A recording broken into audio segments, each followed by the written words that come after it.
and welcome back to another episode of the Pup and Away podcast. My name is Stephanie. You guys may know me as Steph the Pro Dog Mom if you follow me on some social media stuff. I am a certified dog trainer, canine behaviorist, and canine nutritionist, and the very proud owner of Pup and Away in San Antonio, Texas, where we specialize in pet care with the behavioral edge. So today we're going to be talking about carbs and whether or not our dogs actually need carbs. What kind of role do carbs play in a dog nutrition? So we're going to be covering some biology stuff and nutritional stuff all as well.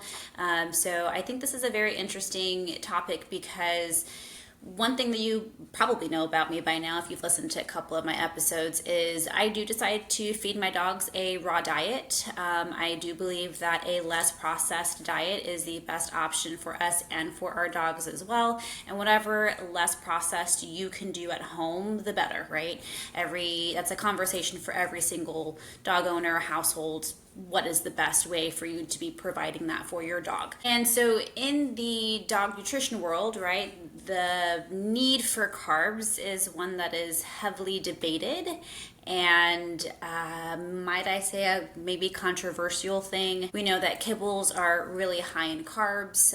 For those of us that do choose a more species appropriate diet, raw, less processed, we opt to have less carbs. Some people go for zero carbs. So today I'm going to kind of be breaking down a couple different things. A lot of the stuff that I have is from studies, some scientific studies and some papers. So those will be linked, my sources will be linked in the show notes for you guys. So dogs and carbs, right? So first things first, dogs are what we call facultative carnivores. That means that they are primarily meat eaters, but they can survive on a mixed amount of, like a mixed diet. So they can have some animal sourced foods as well as non-animal foods, and that would be okay for them.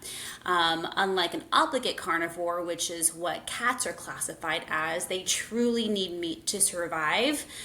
Whereas dogs, again, facultative carnivore, they can adapt a bit. Now, it's a common myth that dogs are just modern day wolves, right? Depending on who you're talking to, some people really love to say, our dogs are not wolves, our dogs are wolves, so we should train them and treat them and feed them as if they are wolves, but they're not, right? They're a different animal. They're very technically a different animal. Over the last 15,000 40,000 years, dogs have genetically derived and diverged from wolves, particularly when it comes to lots of different things, but for the sake of today's podcast, digestion, right? Dogs evolved and became domesticated by eating and foraging our food scraps. They became our buds, we domesticated them that way. There's a lot of different theories about how dogs or wolves became domesticated into dogs. But one of the theories is just that coevolution. So as us when we are in our camps and we have leftover food, we throw them into the trash. Specific types of wolves or wild dogs would come and forage from those, thus then creating over time what is now a domesticated dog. So there's some evidence there that shares that these dogs, as they were evolving, were eating carbs because we eat carbs. So let's talk about the differences between wolves and dogs, right? So one of the most well-known differences when it comes to their digestion is the presence of the AMY2B gene. When you're reading it, it's capital A, capital M, capital Y, the letter 2, the number 2, the letter B gene, the AMY2B gene, which controls pancreatic amylase. So amylase is a digestive enzyme that is used to break down starches and carbs. And wolves have about 2 copies of this gene.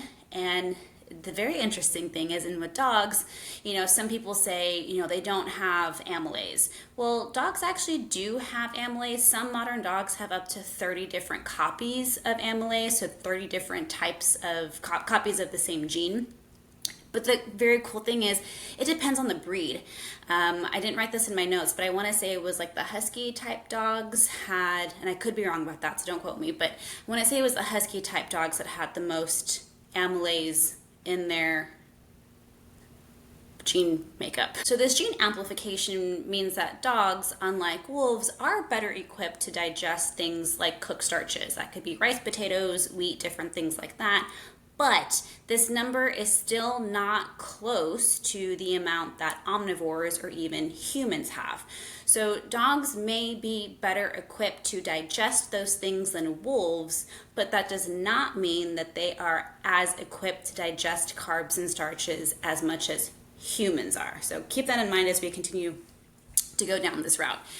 So with that said, even wolves, right? Wolves are not 100% meat exclusive. Their diet does include some sort of plant matter because when they eat prey, they also consume the plant matter that's inside of that prey's digestive system, right? This can be a variety of like seeds, grasses, berries, whatever that herbivore ate is in its belly and in digesting when that wolf ate that thing, right? So if wolves eat a rabbit, the wolf is also eating what the rabbit ate, but it's not in its rawest form. That grass or whatever the rabbit ate is not in its rawest form.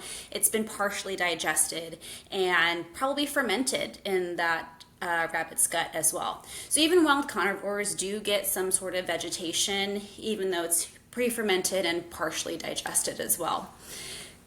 But when it comes to the adaptation, even the amylase and where it's present in the digestive system is still very different because for dogs, amylase is not in the saliva.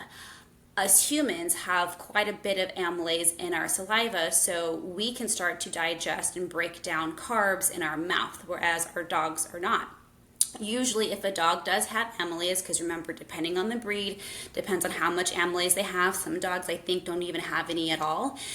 It's a pancreatic amylase, which means that the amylase is being presented further down the digestive system. So those carbs are not being broken down in the mouth like it does with us. It's actually being digested further down in the digestive system. So that means that starches begin digesting much later in the digestive tract, making digestion less efficient, especially when carbs are eaten in high amounts. So let's talk about commercial dog food, kibble specifically, because I think the majority of people, right, are feeding kibble.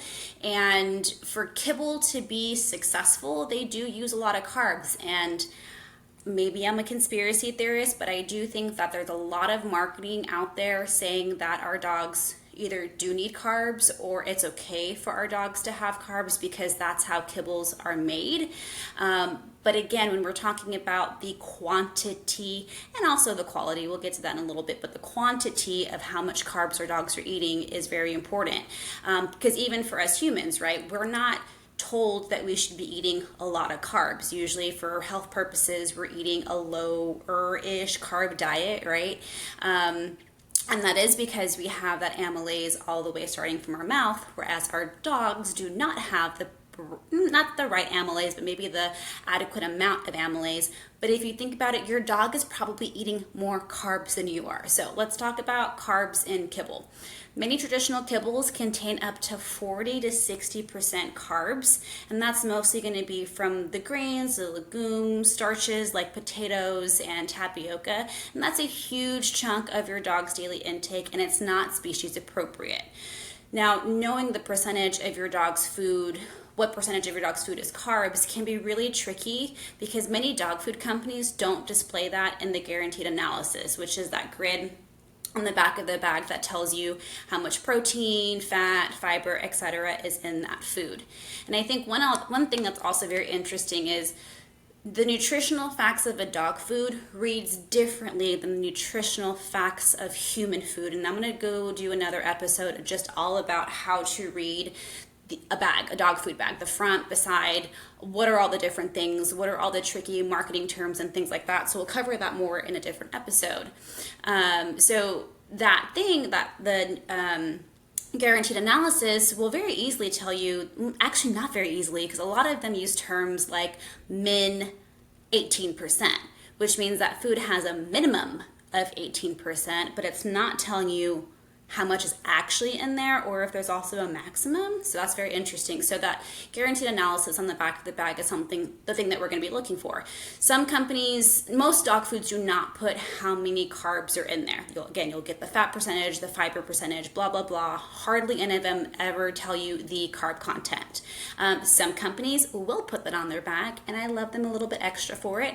There is supposed to be some sort of new legislation that I think just passed that is making it mandatory for these companies to put that information on their bags.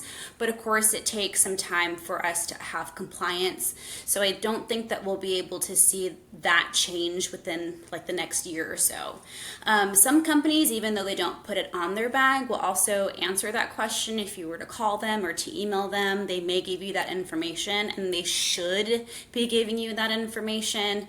Although I have reached out to a couple of different dog products, not specifically kibbles, asking about sourcing of ingredients and things like that, and I don't get a response back, and that is a huge red flag for me. So, but if you are not the kind of person to go and email and call companies because you're not crazy like I am, you can do a little bit of math to figure out a rough estimate about how many carbs are in your dog's food.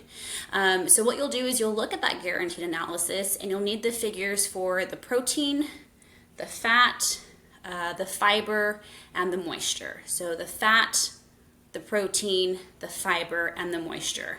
You're going to take all of those values and you're going to subtract them all from 100. And this will give you a very rough estimate. Now, some people like to also take into account an ash content. So basically what an ash content is, if you were to take that kibble and light it on fire and let it burn off, it's going to be the literal ash that's left from that food, right? So no, your dog food does not have ash in it, but it's just like an undigestible amount or an undigestible substance in the dog food. Some companies, again, will tell you this ash content on the nutrition, on the guaranteed analysis, but most of them don't. I would say even less than the companies that tell you the carbs will tell you the ash content. So again, there's a rough estimate between 7 or 8. So you can take an additional 7 to 8% and subtract that from your little estimation. And again, it gives you a very rough estimate of your carbs. To get the best answer, you should reach out to the company themselves. So this, again, they're all different. They're all over the place. Honestly, most kibbles that I see that I've calculated myself are sitting closer to like 35, 45. But I have seen some kibbles, especially the lower quality, the very inexpensive ones, reaching as high as to like 60% in those carbs.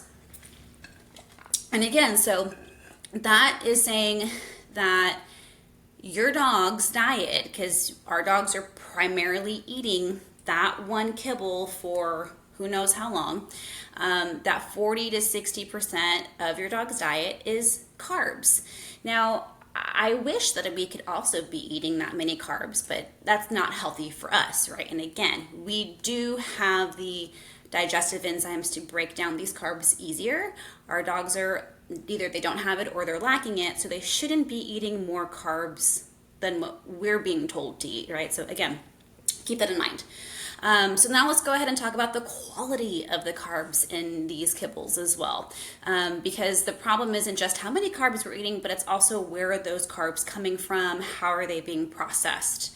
So most kibble companies will put inexpensive mass-produced crops as fillers and binders, and think of these things as corn, wheat, rice, soy, and most recently we're also seeing legumes, which are things like peas and lentils.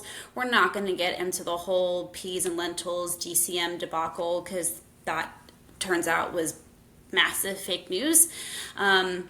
So we're not going to get into that. These ingredients, though, they're chosen because they're essentially inexpensive and they're very shelf stable, right? They can stay on the shelf for a long time.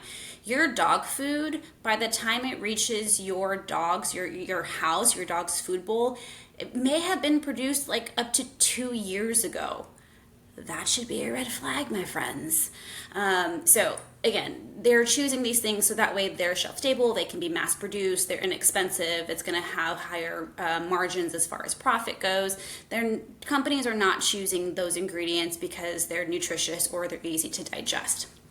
Another thing to consider about all of these different types of, I wouldn't say carbs, but these sort of filler ingredients, right, is that they are most likely going to be sprayed with glyphosate. One major concern is that many of these crops, especially the corn, the wheat, the soy, the oats, especially the oats, they're heavily sprayed with glyphosate, which is the active ingredient in Roundup. Glyphosate is used as a weed killer, but it's also sprayed directly on the crops themselves. So not just on the weeds, but on the crops themselves right before they harvest them as a desiccant, which is a drying agent.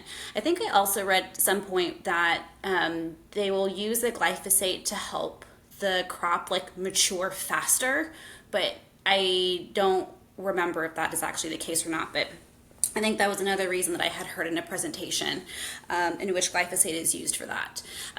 So that means that it's not just around the crops, but it's actually on the crops itself. It's on the potatoes, it's on the rice, it's on the wheat that is being pulled and used for our dog's food. And while the research in pets is still developing, glyphosate has been certified by the World Health Organization as a probable human carcinogen, which means that it most likely probably can lead to cancer. So it's hard to say exactly how much residue ends up in kibble, but testing has shown that glyphosate has been detected in a variety of pet foods, especially those with those conventional grains and those soys. Glyphosate can also be detected in urine, and a couple of studies suggest that the levels of glyphosate found in the urine of dogs can be up to 30 times higher than that of humans. And there's a lot of other reasons why that might be happening. It's not just the food.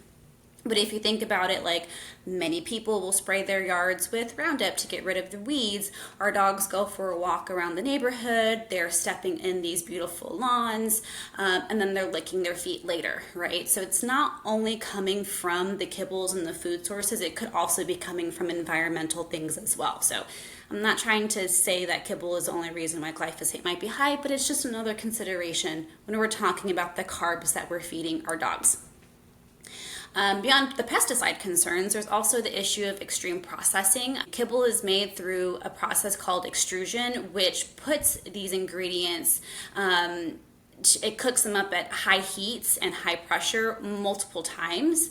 This allows for mass production, but it also is going to be destroying many natural enzymes and nutrients. It's going to alter protein structure, and it's also going to increase the formation of advanced glycation end products. That is a mouthful, and I'm not going to do it again, but that is shortened up by AGs. So capital A, capital G, capital E, AGs, which have been linked to inflammation and chronic diseases. So the more that we highly process things, the more that these AGs are produced, the more that we have more inflammation and chronic disease. And then because we're denaturing protein, because we're destroying natural enzymes and nutrients, the kibble companies are having to go and throw in a bunch of synthetic vitamins and minerals onto the food, so then that way they can reach that complete and balanced thing that they put on their bag, because the original nutrients didn't survive throughout that extrusion process.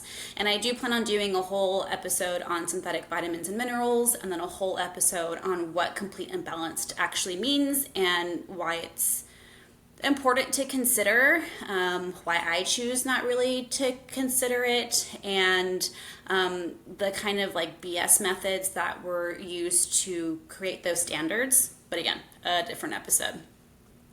And then on top of, the extrusion and the crops that we're using, most kibbles are also using byproducts of these crops. So it's not just corn, but it might be corn gluten and corn gluten meal. Those are two different things. Those are all three different things. They might not just be using wheat, but they might be using wheat middlings, right? So they're processing these ingredients before they go through even more processing through the extrusion process. And so therefore we're just even breaking down, we're getting further away from less processed whole food nutrition. And again, that's just more of like another like subcategory of this, talking about byproducts and carbs is, well, that actually does mean that there might be a higher percentage of carbs than what you're actually seeing. And again, we'll talk about that in, like, it's called ingredient splitting. So we'll talk about that when we're talking about how to read a dog food bag. So then we're also thinking about, okay, well, what about grain-free, right? Does grain-free have, is that any better? Probably not, because it's not going to be low carb. They're just putting other types of carbs into that food. Many grain-free foods are still packed with starches because they're using peas, potatoes, and lentils. So they're just different labels, but they still have the same kind of pretty high carb content. And I think I even had read somewhere that grain-free foods as a whole, like generally, are slightly higher in carb content because they have starchier carbs in it versus grain inclusive. And again, getting into the weeds, and I don't have a specific study stating that, so don't quote me on that, but just something to possibly consider. Okay, then we also have, like, why aren't carbs good for our dogs? The impact of oral health. So dry food was once marketed to be good for dental health, better for teeth because it's crunchy, and the abrasion of that hard kibble is going to be, scraping the shit off of your dog's mouth. But it turns out that's actually BS. That does not hold up. So kibble, when it's mixed with saliva, again, you have like a bunch of carbs, right?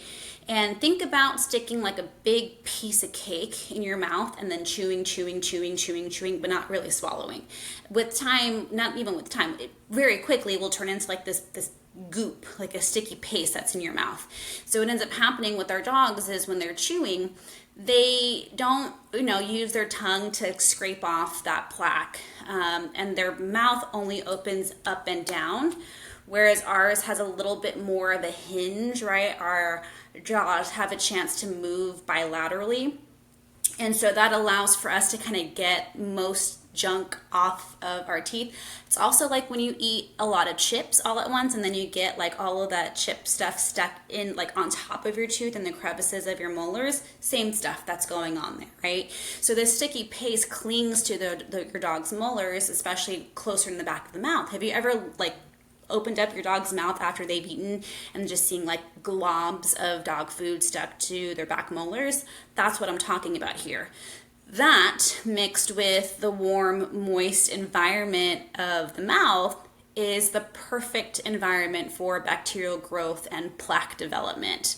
That's why there's so much plaque on those back teeth more than in the front teeth, right? Because that's where it all sits. So not only is it having, the lack of nutrient non-benefits, that's not the right way to say it, but it also has, side effects as far as dental health, and it can also be the reason for some of your behavioral issues, which is one of the biggest reasons why I even got into reading and researching food. Obviously, I'm a behaviorist first and then a nutritionist after. So again, when you're thinking about high amounts of carbs, we also have to be considering the type of the carb that it is. Some carbs are high glycemic, which means they're going to be higher in those sugars. And then of course we have some low glycemic carbs as well. So again, and in a little bit, we're going to talk about the differences in carbs. But the majority of the carbs that are being used in those kibbles are going to be high glycemic carbs. Feeding a lot of high glycemic carbs to our dogs can cause a rapid spike in blood sugar, followed by a crash, and that roller coaster can trigger things like hyperactivity, attention issues, or even irritability. Now, this isn't to say that if you change your dog's food that you're going to no longer have behavioral issues, but those extra carbs could be fueling, adding the fire to those behavioral issues, because it's not one thing. It's life experience, it's arousal levels, it's how can I be getting rid of excess energy. But if you're trying really hard to get rid of a lot of energy constantly, and you're taking your dog for the runs, and you're doing this, and you're doing that, and you're constantly doing these things, and your dog isn't tired, maybe you should consider looking at your dog food and how many carbs are in there and how many of those carbs are high glycemic. So we see this especially in young active dogs who are eating highly processed foods. They're not just bouncing off the walls full of energy, but they're responding to that blood sugar instability. If you have a dog that has the zoomies all the time, again, constantly not tired, maybe they're always on edge, they can't actually rest, they're struggling struggling with reactivity, food could be playing a bigger role in that than you think.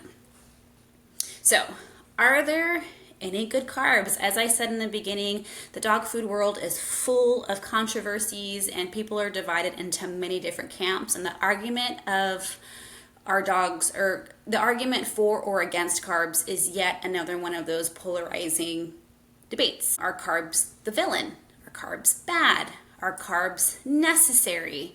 And the answer is it kind of lays somewhere in between. Again, we have breeds of dogs who do have that amylase, who can be digesting carbs, even though it's not as much as and as well as we can digest, but it's more than what wolves had. So again, dogs need to be considered their own specific species.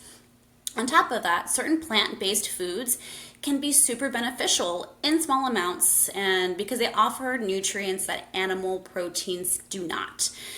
A plant is way different than an animal sourced ingredient. They're going to have different nutrient profiles. Even when it comes to your animal based sourcing, your turkey is going to have different nutrients than your chicken, than your beef, than your pork, than your venison, right? They're going to have different fat contents. They're going to have different protein contents. They're going to offer different amino acids, that sort of thing. But they're also going to be lacking any of those phytonutrients. A phytonutrient is a nutrient that you can only get from plants, and those things are super important as well. So a couple of examples here, right? Pumpkin is great for soluble fiber, and it's really great for digestion.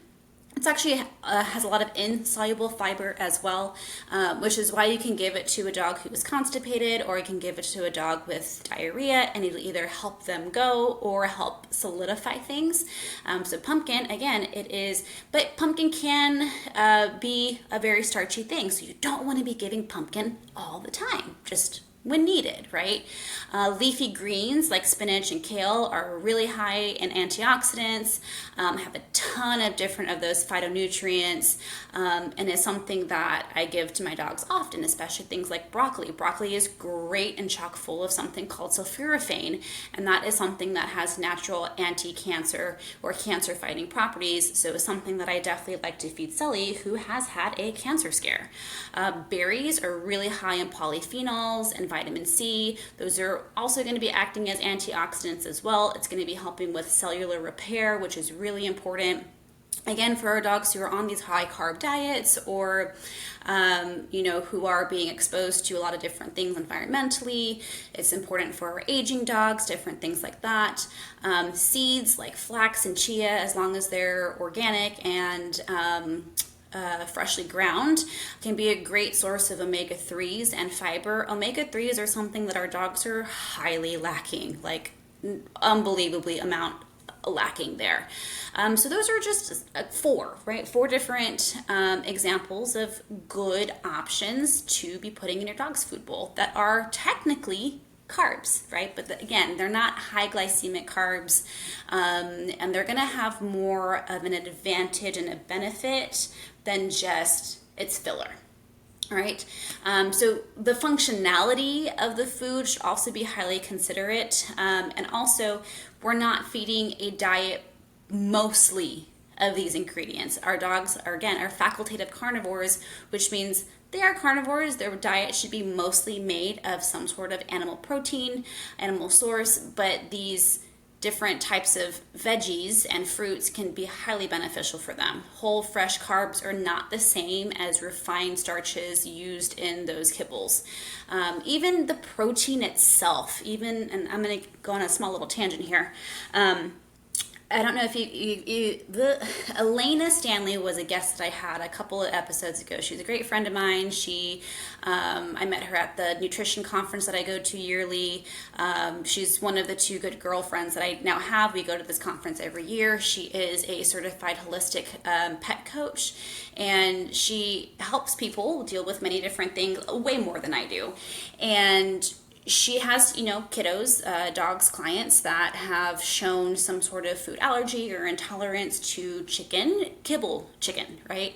But then they can still, after going through stuff and lowering the inflammation in the body and going through a whole protocol, they can then be reintroduced chicken actual chicken, like whole chicken, whether it's raw, whether it is steamed or whatever, but the chicken, like maybe the chicken that you would actually eat for yourself, they can then tolerate it. Number one, because we got all the inflammation levels down, but number two is it is a less processed version of the chicken. It is better quality.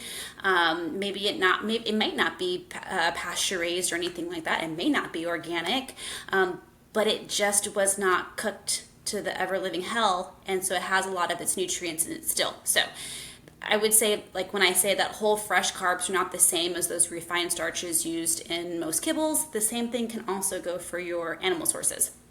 Okay, back to my actual notes. And because our dogs are either missing or don't, again, I'm going to say this again because I feel like this is the biggest thing that goes around here, but like the biggest message that I'm trying to send, because our dogs are either missing or they don't have the same levels of digestive enzymes necessary to break down that plant matter as we do, fruits and vegetables may need to be prepped a little bit differently than how you might be eating them, right? So cool, it's amazing that I can go and eat off this veggie tray, and sure, if you give your dog a broccoli from your veggie tray or you give your dog a carrot from your veggie tray, you're not going to kill them, right? It's a vegetable. But most of these vegetables, especially the green leafy ones, they're going to be very fibrous and they're going to require a lot of chewing. Think about celery, for example, right? You have a very fine, like stringy, fibrous stuff in the, I wish I had the actual technical word besides just stuff in the celery. When you're eating things like kale, right, you have that really thick, stocky stem in it. We're going to go back and talk about our dog's jaws. Our dog's jaws do not move the same way as ours do. Again, ours can hinge and move and have that bilateral movement so it can chew, crush, and grind at the same time. Our dogs don't have that. Their mouth just opens up and down, so you're really only getting that crushing like mechanism there. So whenever you are choosing to feed those sorts of things, we have to process the vegetables differently. Also, because those plants do have some sort of like that fibrous layer, some of the phytonutrients, some of those nutrients that we want our dogs to be having access to is going to be kind of like locked in to that food. So unless we help our dogs process it in some sort of way, because again, they're missing that amylase, their mouths are not working the exact same, we kind of have to help process it a little bit, but we don't want to over process. Again, we're not going to be cooking it to extrusion levels like kibble, but for your broccoli, for example, one thing that I like to do is chop it up real fine. This is something that I got from the Forever Dog book, which is a great resource. If you haven't checked that one out, highly recommend it. Lots of different recipes. There's the Forever Dog book. It's the first book, and then they have like a recipe book afterwards.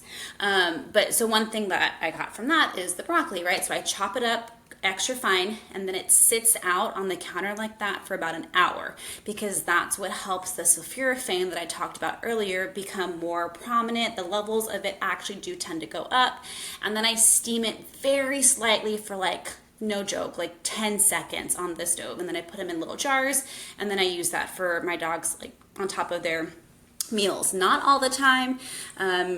We rotate a lot of the different things that we do, but again, that's just one example of how you can process a vegetable before you feed. A lot of people love to give carrots. Carrots are a fun snack for a lot of dogs. If you just give a raw carrot, your dog again is just going to chew it, and I guarantee you, if you check out your dog's poop, you're most likely going to be seeing carrots in that dog poop, right? Because it's not being that digested. But there's a lot of great benefits and nutrient profiles in that carrot that I do want my dog to have access to. So just boiling a carrot to help soften it up can really open up your dog's ability to get access to those phytonutrients.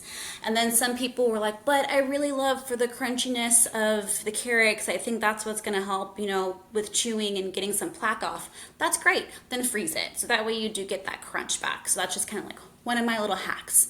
But again, processing your vegetables. So let's go ahead and recap very quickly. Again, dogs are what are considered facultative carnivores. They are not omnivores. So they shouldn't be having a lot of vegetable matter in their meals, but they're not obligate carnivores, so they can handle some. They've adapted to eat some carbs, but they don't need them, I think is kind of like another big thing here. Like, again, do they need them? No. Can they have them? Yes. How much should they have? Again, too many carbs, especially the processed ones, can cause digestive issues, dental disease, and even behavioral challenges. Some small amounts of high quality species appropriate plant matter can be beneficial, but meat should always be the main course. So lots of meat, less vegetables, but still totally doable. For my kiddos, we use a commercial raw food. I just don't have the time to prep something more myself. And also commercial food from like H-E-B or the grocery stores does tend to give Sully diarrhea because it has more levels of bacteria, whereas the commercially prepped dog foods, I want to say most of them, and I want to say that legislation just passed that actually required for them to have some sort of processing in it. So even a raw food, depending on how big of a purist you are, might not actually be truly raw, because most companies are usually using something called high pressured pasteurization, HPP, which is what's killing off some of that bacteria. Anyways, so all that to say is that's why I choose a commercial raw, because there's not going to be any, less, the probability that there's no or less bacteria in that food versus the meat that you're buying from the grocery store is way lower. And therefore Sully does better on it. So again, I choose to use a commercial raw food, and I meant to look at the bag before I started recording the podcast. I'm pretty sure they say on the back of their bag that they obviously do have, fruits and vegetables in there, but it's less than 2% of the recipe. And so I still, like I said, with the sulforaphane and the broccoli and things like that, I still will choose to put even more vegetables on top of my dog's food. Again, not every single meal, not all the time, and it's not always the same thing. But I would say that in my dog's food bowl, the fruit and the vegetables, the plant matter, is making up less than 5% of that meal. Everything else is going to be those meats that we choose to feed. If you're feeding kibble, right? Because no shame in that game, girl. We're still making the best choices for you and your family. If you're like, I just don't want raw food around, it freaks people out, girl, I get it. So if you still choose to go for kibble, at least know the carb content that is in your food, whether you're calling and reaching out to the company or using that little equation that I gave you earlier and choosing to go for something that is less carb heavy. Because everything is percentage, right, out of 100, my favorite thing to do is to have your protein be at least 27%. And then don't get me wrong, sometimes protein comes from plant matter. Like quinoa can have some protein in it. So just because you're seeing 27% protein, that doesn't mean that 27% of that food is an animal sourced protein, right? You're not getting the sourcing of the protein, that's just how much protein is in it. So I like to see at least a 27% protein, and then for my carbs to be sitting at least in the 30s, if I can get that. Not high 30s, not in the 40s, but in the 30s and lower is going to be ideal. But again, my dogs eat about no more than 5% carbs. So something to consider there. So if you are feeding kibble, find out how many carbs are in your diet, and then incorporate those fresher foods whenever you can, because even those small upgrades can have a very big impact. Now, that might be the end of the episode, but the fun doesn't have to stop here. Follow us on social media. I'd love to connect with you. We have quite a few social media platforms. For nutrition and holistic pet care tips, follow me on TikTok and Instagram at Steph the Pro Dog Mom. You can find fun training tips on Facebook, TikTok, and Instagram at Pup and Away SA. If you're in San Antonio and you want to bring your dog to us for boarding, training, socialization, and nutrition, come find us. But if you're not in San Antonio, we do training and nutrition sessions virtually. Yes, they can be just as effective, I promise. Please rate, review, and subscribe to my podcast on whatever platform you listen on. And please, please, please share with a friend. The positive reinforcement of knowing people actually listen to this and find it valuable helps motivate me to keep on recording. We'll see you guys at the next episode.